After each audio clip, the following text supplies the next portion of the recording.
గత ఎన్నికల ప్రచారంలో భాగంగా నేను మా నియోజకవర్గంలో తిరుగుతున్నప్పుడు మా కాన్స్టిట్యున్సీకి సంబంధించిన ప్రజలకి నేను మాట ఇవ్వడం జరిగింది. త్రాగునీరు, సాగునీరు, లిఫ్ట్ ఇరిగేషన్ ద్వారా తాగునీరు, సాగునీరు అందించడం కానీ, లేకపోతే రోడ్ల విషయంలో అధ్వానంగా ఉన్న రోడ్లు బాగు చేయించడం విషయంలో కానీ, అట్లానే డ్రైనేజ్ వ్యవస్థ గ్రామాల్లో కానీ పట్టణాల్లో కానీ డ్రైనేజ్ వ్యవస్థ అస్తవ్యస్తంగా ఉంది. డ్రైనేజ్ వ్యవస్థ లేని పరిస్థితులు ఉన్నాయి. ఆ డ్రైనేజ్ వ్యవస్థ బాగు చేయించడం కానీ ఇవన్నీ హామీలు ఇవ్వడం జరిగింది.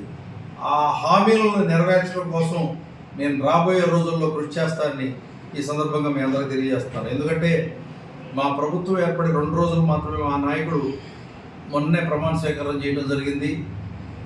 ఇవన్నీ గత ప్రభుత్వం చేసిన అవకతవకలన్నీ ఏం జరిగింది ఏది తెలుసుకోవడానికి కొంచెం టైం పట్టే పరిస్థితులు ఉన్నాయి. సెక్రటేరియట్లో సంబంధించిన ఫైల్స్ విషయంలో కానీ, లేకపోతే లోన్లు గవర్నమెంట్ గత ప్రభుత్వంలో తెచ్చిన లోన్ల విషయంలో కానీ ఏం జరిగిందో ఏదో తెలుసుకోవడానికి కొంత సమయం పట్టింది.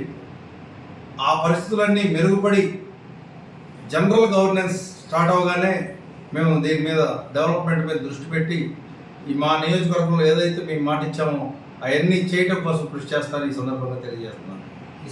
గత 5 సంవత్సరాలుగా పెదకూరపాడు నియోజకవర్గంలో మాఫియా రాజ్యం వెళ్ళింది. ఒక ఇసుక మాఫియానే కాకుండా రేషన్ మాఫియా, ఇసుక మాఫియా, అట్లానే వైన్ మాఫియా, రకరకాలుగా మాఫియాలు నడిచినాయి.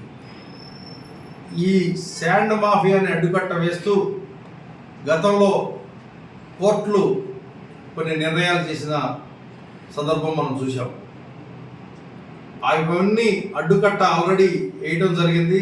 మా గవర్నమెంట్ రాగానే ఎక్కడా కూడా ఒక్క ట్రక్కు ఇసుక కూడా తీయకుండా ప్రస్తుతం వాటిని నిలిపివేయడం జరిగింది.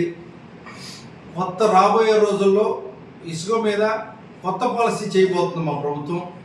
ఆ పాలసీకి అనుగుణంగా మేము కానీ మా నియోజకవర్గంలో కానీ ప్రజలు కానీ నాయకులు కానీ నడుచుకుంటారని నేను ఈ సందర్భంగా మీకు తెలియజేస్తున్నాను.